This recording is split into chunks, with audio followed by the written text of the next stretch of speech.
Olá pessoas, tudo bom com vocês? Eu sou Ana Luísa e sejam bem-vindos ao meu canal. Eu sou católica e por aqui eu compartilho um pouquinho da minha fé com vocês. Mas hoje eu queria compartilhar uma coisa diferente. É meu aniversário!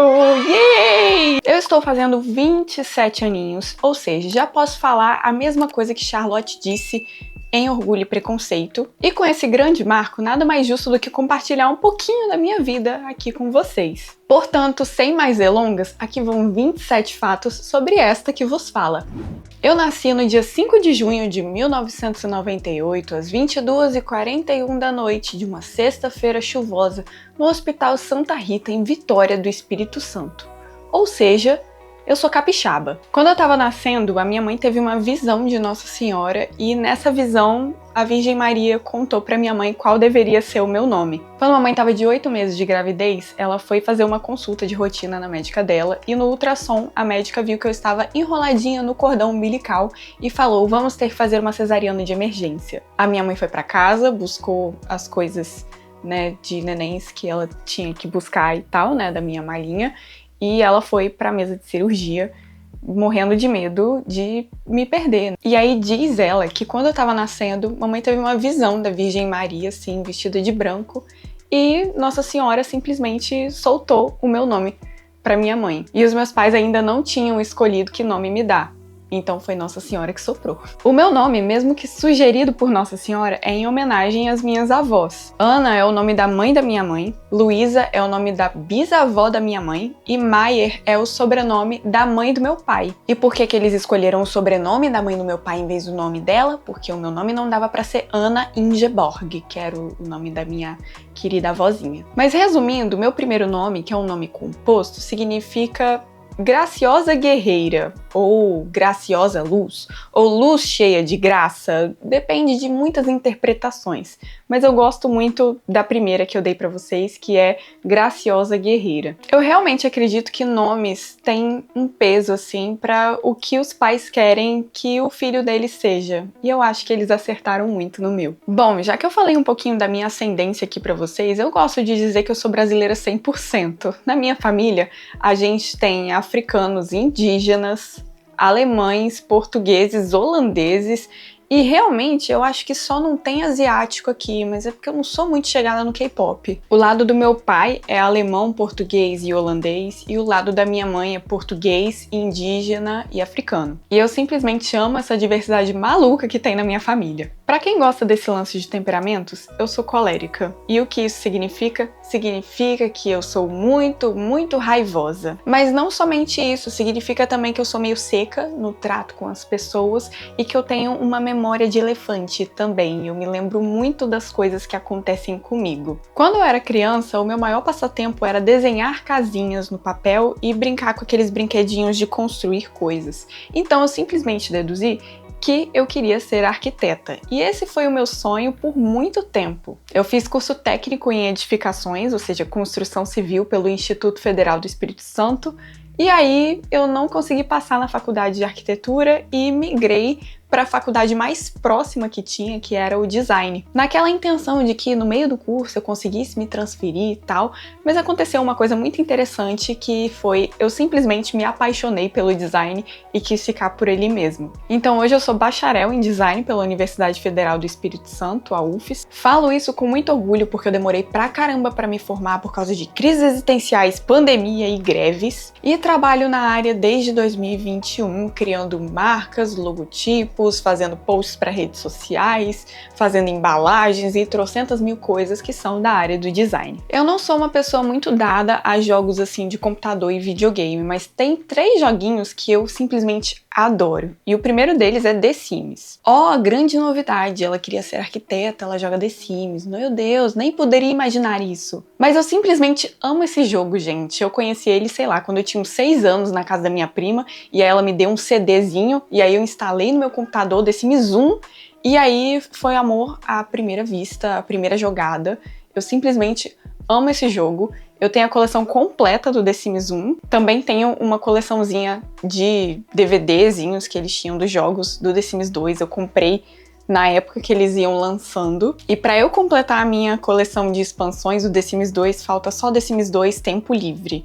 mas um dia eu acho ele pra comprar e completo a minha coleçãozinha. Tenho algumas expansões do The Sims 3, confesso que eu gostava mais do The Sims 2. Eu não joguei muito The Sims 3. E do The Sims 4 eu também tenho algumas expansões e hoje é o que eu mais jogo, né, o The Sims 4. Porque ele é muito mais fácil de construir coisa e tal. Mas de jogar mesmo, de brincar com os bonequinhos do Sims, eu gosto muito do The Sims 2. Ainda nessa vibe de joguinho de construção, eu gosto muito de jogar Minecraft e tem inúmeras milhões de possibilidades de construção nesse joguinho que eu simplesmente adoro. E uma outra curiosidade sobre o meu jeito de jogar Minecraft é que eu jogo tudo no Pacífico, porque eu não gosto de nenhum creeper explodindo as minhas casas e eu simplesmente só jogo pra construir coisinhas, porque eu acho fofo e eu construo as minhas casinhas e monto as minhas fazendas, e é isso aí. Outro joguinho que vira e mexe eu me pego jogando no Clique Jogos ou no Ó Jogos, eu jogo nesses sitezinhos assim que tinha de videogame, é Super Mario Flash. Por que que eu jogo esse troço? Porque, gente, eu não consigo passar da terceira fase desde que eu tinha 8 anos. E sempre eu retorno pra esse jogo pra tentar passar da terceira fase e muitas das vezes eu não consigo passar nem na primeira, porque eu sou incapaz dessa bodega. Então eu continuo voltando pra ele na esperança de que um dia eu finalmente chegue no castelo do Bowser e derrote aquele safado. Mas eu nunca consigo, porque sempre tem uma tartaruga me atacando e aí eu perco todas as minhas vidas. Bom, pra videogame eu posso ser uma zero à esquerda, mas tem outro tipo de jogo que eu simplesmente adoro, que é jogo de tabuleiro. Aqui em casa eu tenho alguns de tabuleiro e de cartas. Tudo começou, é claro, com o banco imobiliário e foi simplesmente evoluindo à medida que eu ia crescendo e tendo dinheiro pra comprar jogos diferentes. Mas os meus favoritos da vida são Coup, que é um joguinho de blefe super legal, Exploding Kittens, que é um jogo simplesmente caótico, e Munchkin, que é meio que um D&D, mas você ferra sempre os seus amiguinhos no jogo, e ele demora horas, mas ele é maravilhoso de jogar porque é muito divertido. Além dos jogos que eu tento jogar com uma certa frequência, até pra relaxar um pouco a cabeça, eu tenho alguns hobbies. Eu escrevo um diário com certa frequência, não é todo dia, mas eu tento sempre escrever meu diário uma vez na semana, mais ou menos. Eu gosto muito de fazer lettering, eu descobri isso na faculdade, eu descobri o que era desenho de letras na faculdade e sempre gostei muito de fazer essas frases, essas letrinhas assim. Eu também gosto muito de pintar aquarela, outra coisa que eu descobri na faculdade. E eu tenho a leitura, que pra mim não é mais um hobby, é meio que uma necessidade. Eu preciso ler sempre pra, sei lá, alimentar minha cabeça, desenvolver meu cérebro de alguma forma. E eu gosto bastante. Como vocês já devem ter percebido, eu sou uma pessoa que gosta muito de arte. O meu amor por arte surgiu mais ou menos ali no ensino médio. Eu tive uma professora que ensinava história da arte e eu achava super legal. Ela também botava a gente pra fazer diversos tipos de arte diferentes. Então ela botava a gente sempre pra pintar uma tela, pra fazer uma escultura, pra dançar, pra cantar também. E o meu interesse começou a surgir mais ou menos ali, quando eu tinha uns 15 até uns 17 anos. E porque esse é um assunto que eu estudo bastante, inclusive estudei também na faculdade, tive matéria de História da Arte 1 e 2, Filosofia da Arte, cor, pintura, essas coisas assim, desenho, eu tenho alguns movimentos artísticos que moram aqui dentro do meu coração. E eu não consigo, gente, simplesmente escolher qual é o meu favorito. Eu gosto muito do barroco, acho o barroco europeu a coisa mais excelsa de arte que já existiu, mas eu também gosto muito da leveza do impressionismo lá, do Monet e tal, né? Aquelas batidinhas na tela, aquelas pinturas ao ar livre, eu também gosto bastante. O romantismo também é um período super legal, tem uma escultura de Eros e Psique que eu acho simplesmente linda, maravilhosa, ela é dramática, ela é muito linda. E eu gosto também muito do modernismo brasileiro, que as pessoas criticam bastante, mas eu acho Tarsila do Amaral muito legal, gente. Sobre música, eu tenho um gosto musical um tanto quanto diverso e questionável também. Acho que o meu ritmo favorito até hoje é música pop em geral, americana, aqueles troços chiclete assim. Eu adoro, eu amo Justin Bieber. Eu era apaixonadíssima por ele quando eu era adolescente, em especial por toda a fase da franjinha. A fase da franjinha, ela realmente ela toca no meu coração. Mas eu gosto muito também de Michael Jackson, Backstreet Boys, One Direction até. Ultimamente eu tenho ouvido muito The Vamps, as músicas antigas do The Vamps. Gosto de 5 Seconds of Summer, toda essa fase assim, meio adolescência da minha vida, está cravada aqui no meu coração. Gosto muito de música dos anos 80, então Michael Jackson, A.H.A., Michael Bolton é anos 80? Não sei, mas Whitney Houston eu tenho certeza de que é, e eu gosto muito deles. Gosto de MPB, e da MPB pra mim, tipo, o suprassumo da música brasileira é Roupa Nova. Gosto do Roberto Carlos, gosto do Amado Batista, gosto de sertanejo também, Zezé de Camargo e Luciano, Chitãozinho Chororó, Daniel, Leandro Leonardo, César Menotti e Fabiano, Bruno e Marrone. Adoro todos esses modões também, né, de musicão de corno mesmo, é uma sensação maravilhosa. Tem uma coisa engraçada também que eu oscilo muito de um estilo pra outro, tipo assim, do nada. Tem uma hora que eu estou ouvindo Calcinha Preta e a música seguinte é uma sinfonia de Beethoven ou alguma coisa do Tchaikovsky também. Enfim, eu gosto de ouvir qualquer música desde que a sonoridade dela me agrade. Da música, a gente passa pra dança porque eu simplesmente adoro dançar. E o primeiro estilo que eu aprendi a dançar foi valsa, porque eu acho legal, eu acho romântico, eu sou uma menininha romântica, então eu gosto bastante de dançar valsa. Depois da valsa eu aprendi a dançar forró, que esse sim, eu gostaria muito de sair pra dançar com frequência. E de um ano pra cá eu comecei a fazer aulas de balé, que tem me ajudado bastante no equilíbrio do meu corpo, assim. E eu acho o balé uma dança super delicada e ao mesmo tempo super leve, mas ao mesmo tempo você tem que fazer muita força pra fazer esses movimentos. Então eu acho super legal, assim, o balé. Realizei meu sonho de infância. Eu falei com vocês que leitura pra mim não é nem mais um hobby, tornou-se uma necessidade. E por que eu digo isso? É porque eu tenho mais de 250 livros aqui em casa e eu não tenho nem mais aonde colocar eles. Dito isso, os meus romances favoritos da vida são O Pequeno Príncipe, do Antoine Saint-Exupéry, A Mão e a Luva, do Machado de Assis e Beleza Perdida, da Amy Harmon, que é um mais contemporâneo assim e é uma releitura da Bela e a Fera, eu gosto bastante. Eu também me aventuro muito em ler poesia, eu gosto muito de sonetos e também haikais, que são aqueles poeminhas de 3 versos pequenininhos. E as minhas poesias favoritas são uma do Drummond, chamada O Tempo Passa? Não Passa. De Shakespeare, eu gosto muito do soneto 18, Devo igualar-te a um dia de verão. E eu também amo Amor é Fogo que Arde Sem Se Ver, do Luís de Camões. Inclusive, esse poema eu sei ele de cor. Acho que é o único poema na minha vida que eu sei de cor, que eu consegui decorar. Além de romances e poesias, eu também leio muitas peças, especialmente peças de Shakespeare. Eu me lembro de quando eu tava estudando no IFES ainda, e lá tinha uma biblioteca com as obras completas de Shakespeare, e eu simplesmente peguei os 3 livrão assim, desse calhamaço assim, e trouxe pra casa pra ler, e eu li tudo, tipo assim, em um mês, mais ou menos. Entendi alguma coisa? Isso aí já são outros 500, mas eu li. E as minhas peças favoritas são Hamlet e Romeu e Julieta. Eu não sei decidir qual de Shakespeare eu gosto mais.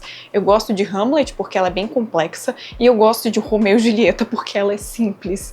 E a gente vai vendo todos os acontecimentos, tanto de uma quanto de outra, realmente desencadeando na tragédia que vai acontecer no final. Eu adoro tragédia. Outra peça que eu gosto muito é O Alto da Compadecida, do Ariano Suassuna. E por incrível que pareça, eu gosto muito mais da peça do que do filme. E por último, é uma peça de teatro, mas não é uma peça de teatro porque é um balé.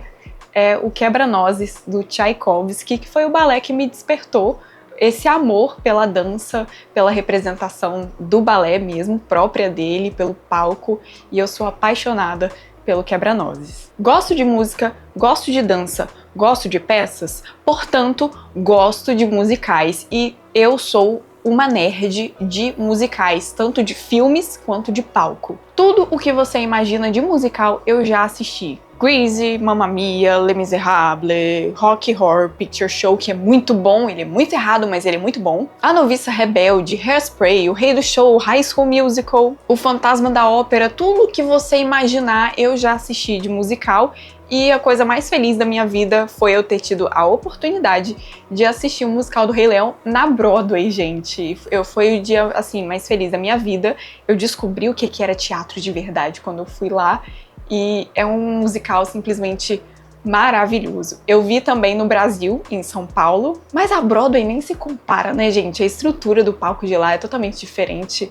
os atores, o figurino. É lindo, gente. O teatro é uma coisa muito maravilhosa. E tem uma coisa interessante que parece que a Broadway foi feita pra Disney e a Disney foi feita pra Broadway. Os dois se encaixam perfeitamente. Falando em Disney, esta é uma empresa que tem todo o meu coração em todos os sentidos possíveis. Eu tenho uma coleçãozinha de mais ou menos uns 10 VHS aqui em casa dos filmes clássicos da Disney e eu sei que o primeiro filme que eu assisti na minha vida foi Branca de Neve e os Sete Anões. E eu tenho, assim, memórias muito vívidas até hoje de eu assistindo a esses filmes.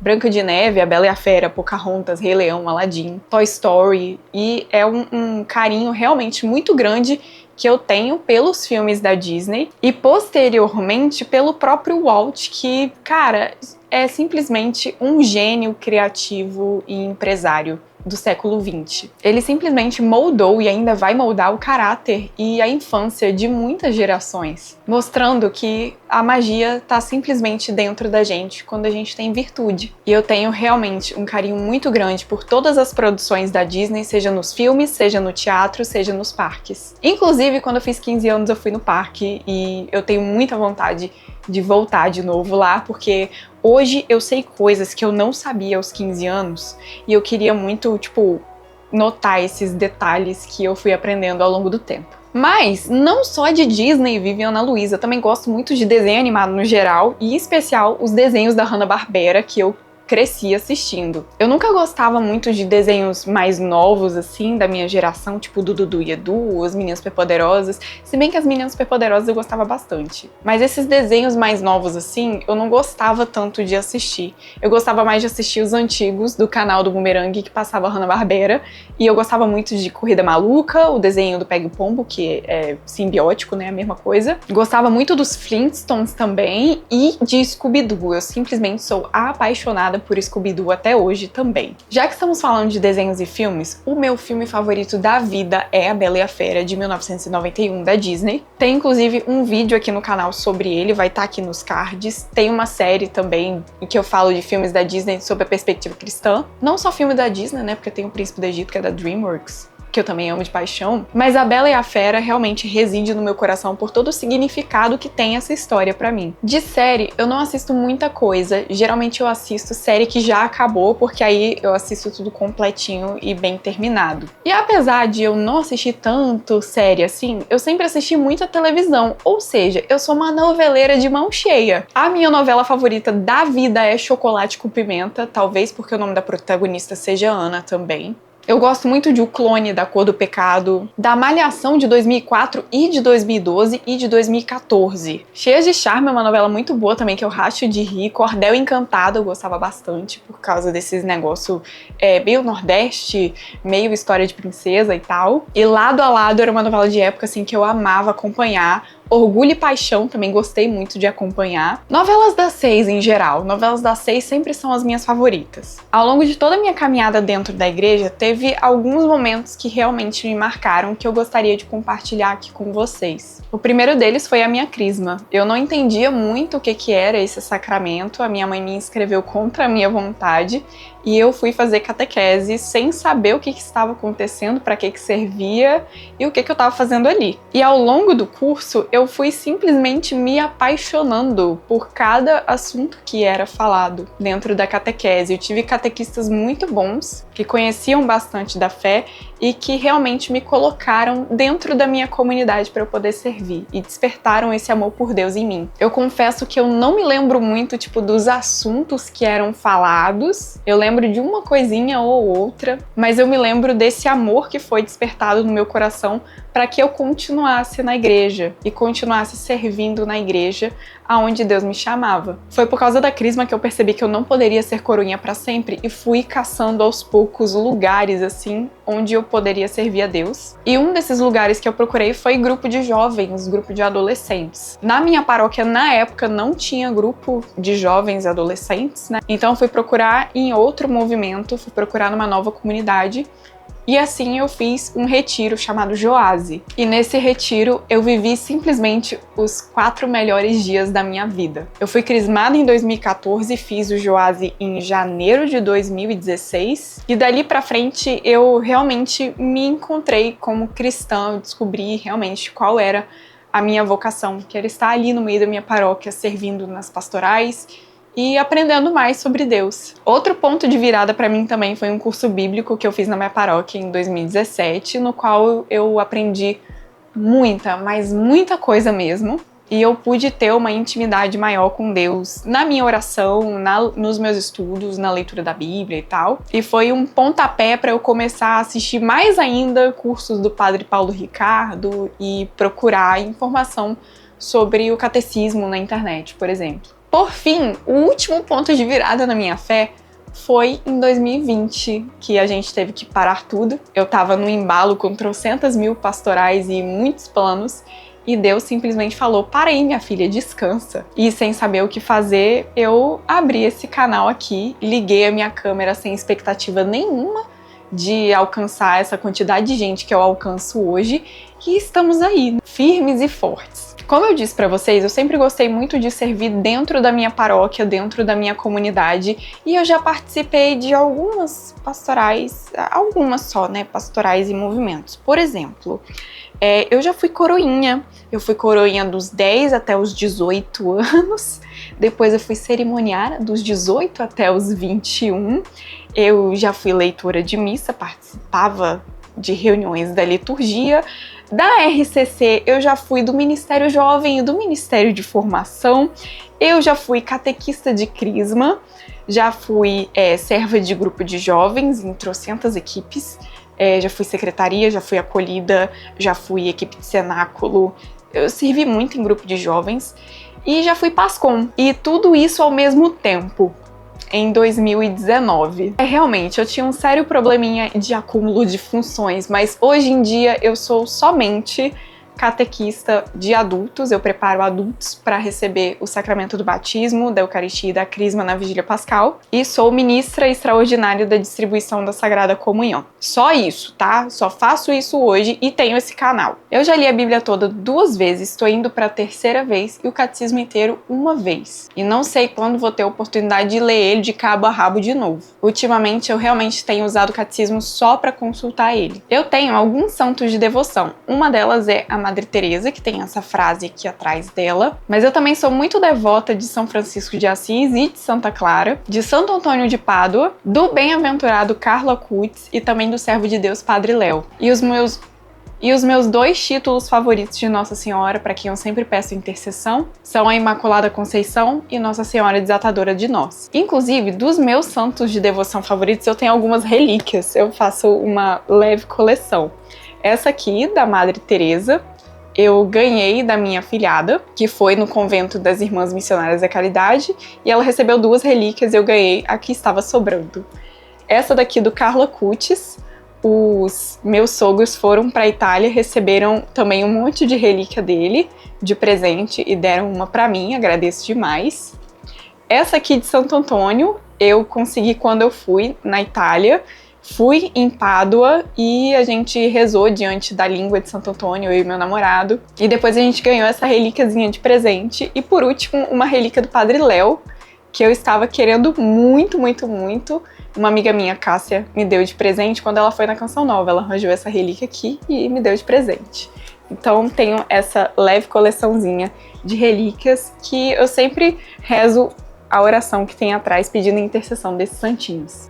Eu já vi o Papa 2 vezes. A primeira vez foi em 2019, na Jornada Mundial da Juventude da cidade do Panamá, e a segunda vez foi em 2023 na JMJ de Lisboa. Essas 2 foram o Papa Francisco e eu pretendo ver o Papa mais uma 3ª vez na JMJ de Seul, em 2027, para completar todo o meu processo de leonização que tem acontecido desde o começo de maio. Eu tenho duas afilhadas de Crisma, a Isabela, que hoje é freira consagrada do Instituto Verbo Encarnado e se chama agora Maria Madre delle Famiglie, Maria Mãe das Famílias, mas a gente chama ela só de família. E a minha outra afilhada é a Lara, que foi minha crismanda em 2022. Eu dava catequese para ela e ela me convidou para ser madrinha dela. As duas são dois grandes presentes na minha vida. Agora vamos pro último fato, que na verdade é meio que um combo de dois fatos num só. Assim como a minha afilhada família, eu também já quis ser freira. Mas eu desisti de vez da ideia quando eu fui visitar ela em 2022 para a tomada de hábito. Ela estava como noviça num convento em São Paulo e aí ela foi fazer os seus primeiros votos, tomar o hábito de freira. E eu fiquei lá uns 3 dias convivendo com as irmãs e eu descobri, gente,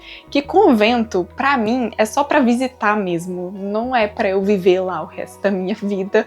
Não é o tipo de vocação que eu tenho. Eu realmente confesso que nessa época eu estava tendo algumas crises existenciais. Eu já tinha desistido de ser freira bem antes, mas eu ainda estava nessa dúvida mesmo. E a dúvida cessou de vez alguns meses depois de eu visitar a família no convento, porque eu conheci a minha verdadeira vocação, o Rodrigo. Esse ser humaninho que vocês estão vendo nas fotos aí que vão passar é simplesmente a minha pessoa favorita nesse universo. A gente namora desde que se conheceu praticamente e não se larga desde então e não temos planos de nos largar nunca.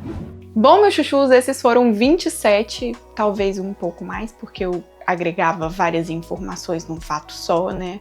Mas 27 fatos sobre a minha pessoa. Espero que vocês tenham gostado desse vídeo e também me conhecido um pouquinho melhor pra gente não ficar só compartilhando apenas informações catequéticas aqui, mas também vocês conhecerem um pouco da catequista, da pessoa que vos fala. Se vocês quiserem saber um pouco mais da minha experiência de fé, da minha vida, eu vou deixar aqui uma playlist prontinha aqui para vocês assistirem, nas quais eu falo um pouco mais da minha experiência como cristã mesmo. São vídeos que têm menos visualizações, vocês não costumam ver muito, mas se vocês quiserem me conhecer, tá aí. Então por hoje é isso, meus chuchus. Um beijo e até a próxima!